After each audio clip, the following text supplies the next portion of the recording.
જય માતાજી મિત્ર, જય ગોપનાથ ચેનલની અંદર આપણું સ્વાગત છે. મિત્ર છે ને,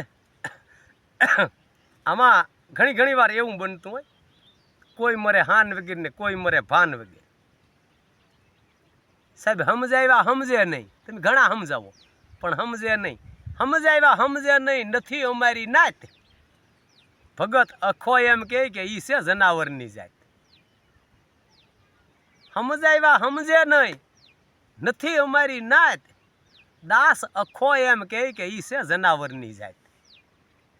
સાહેબ અમુક છે ને, આમ તમે ગમે એટલું કરો, કાંઈ મહેનત કરો ને સમજાવ્યા સમજે જ નહીં.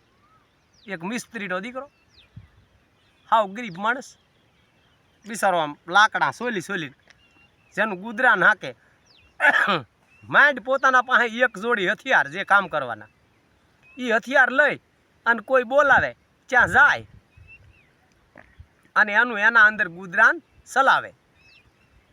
કોઈના ખાટલા ઢીબી નાખે, કોઈના ઘોડિયા ઘડી દે, કોઈના વળી પાણી આરાને ફાડું મારી દે. આમ એનું મિસ્ત્રી. અને આમ તો ખરેખર તમારે જોવું, મિસ્ત્રીનો દીકરો હોય ને, તમારે વાતમાં વાત કરતો હોય તો કેવું કે અરે હું ભલા માણસ ફાસરા પાડી દઉં.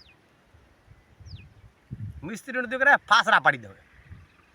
અને બાબરનો દીકરો હોય છે ને, તો એ કહે અરે સુવેલી નાખું મૂકું નહીં. દર્દીના દીકરાને તમારે પૂછવું, અરે લીરા કરી નાખું, વેતરી નાખું, લીરા ઉડાડી નાખું. અને ખેડૂનો દીકરો હોય ને, તો તમારે જોવું એની મને નિહારી નાખું, ગમે એવું હોય ને તોડી નાખું, વીંખી નાખું, ફાડી નાખું, ગમે એવા ઢેફું ઉડાડી નાખું. કારણ કે આ પોતાના લોહીમાં હોય, જે હોય એ જ કહેવાય. હું તારના દીકરાને પૂછું લીરા ઉડાડી નાખું, એમ નહીં કે ફાસરા પાડી દઉં, એમ કે હું ફાસરા પાડી દઉં એમ. અને હઈના દીકરાને કહો તો ફાસરા પાડવા નહીં કે રે ટાંકા તોડી નાખું, લીરા ઉપાડી નાખું. કારણ કે આ પોતાના જે છે ને લોહીમાં હોય ને એ બોલાય છે. સાહેબ આ મિસ્ત્રીનો દીકરો, અને એમાં બાજુના ગામમાં કોઈ કીધેલું ભાઈ મારે 2-3 ખાટલા બનાવવા આવ્યું નહીં, પોતાનો થેલો હથિયારનો ભરીને ગયો. એ ગામમાં ગયો, એ જે માણસ હતો એને મળ્યો, એણે કીધું એ પ્રમાણે એનું મિસ્ત્રી પણ કામ કરી દીધું. રોકાણો 1 દિવસ, એની મજૂરી આપી દીધી. બીજે દિવસે તડકાનો તાપમાં પોતાના જે હથિયારો લોખંડ હતા, કુવાડા વાહલા રંધોની બધું લઈ અને પોતાને ઘેર જતો. અને રસ્તામાં વગડામાં એક ઝાડનો સાંયો આવ્યો, અને ઝાડને સાંયે ઠેલો મૂકીને ઘડીક આડો વાહો કર્યો, અને જવાનને નીંદર આવી ગઈ.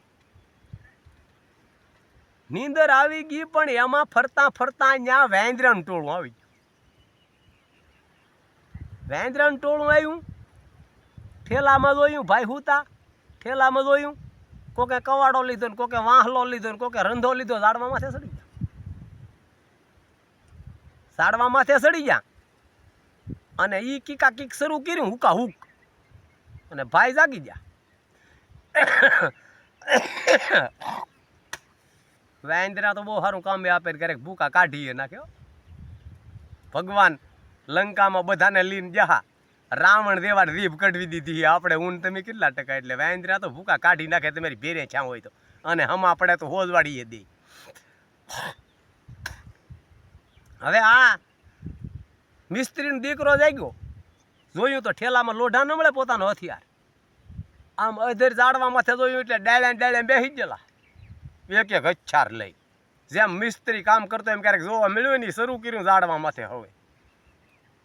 હવે આ નાયત પહેલી કેમ હથિયાર લેવા? મિસ્ત્રીને દીકરા ઘણો વિચાર કર્યો, પછી એને એમ છું માણસ સૌ ને ગડદા લીધા, રોડા લઈને મારવાનું શરૂ કર્યું. પણ વેંદરાના દીકરા એ માર ખાઈ ખરા, આ ગડદું મૂકે ફરફરતું જીતીને ઈનું એ ગડદું ફાઈને દે હોય ઝાટકી. 2-4 ગડદા ઉતારીને છોકરા ખાધા, એ કે આ કાંઈ મેરે પોગવા દેવાના નથી. મુજાઈને બેસી ગયો આદમી.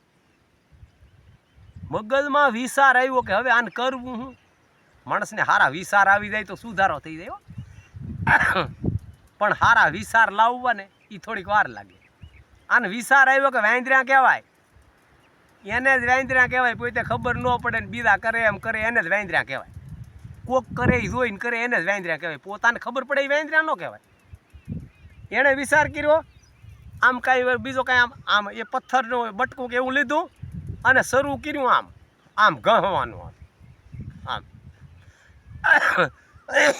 એટલે વાંદરે અહીંયા શરૂ કર્યું ગહવાનું ઓલા હથિયાર હોતા તાણી તાણીને મારવાનું ઓલો તાણીના આમ કરે ને મોઢા પાસે જતા હલુક દીને વટાડી દે ઓલા અહીંયા શરૂ કર્યું તાણી તાણી એના બાપ લોહી મીડું નીહરવા બધું અને અગ્નિ ઉપડે ને એ સુએલી નાખે રહેવા દે ઓલે ઘણી વાર આમ જોઈને કર્યો ઘા મિસ્ત્રીની છોકરી હેઠો એટલે ઓલા અહીંયા બધા આ લોહી નીહર્યું ઠેક્યા હેઠા હચ્છા રેઠા ઠેક્યા એટલે ભેગું કરીને ઠેલો ભરીને ભાઈ નીકળી ગયા પણ જો હરખો વિચાર આવે તો થાય સાહેબ એટલે કીધું કોક મરે હાન વગર ને કોક મરે ભાન વગર જો સારો વિચાર આવી જાય તો આપણું કાર્ય પાછું સિદ્ધ થઈ જાય જય માતાજી.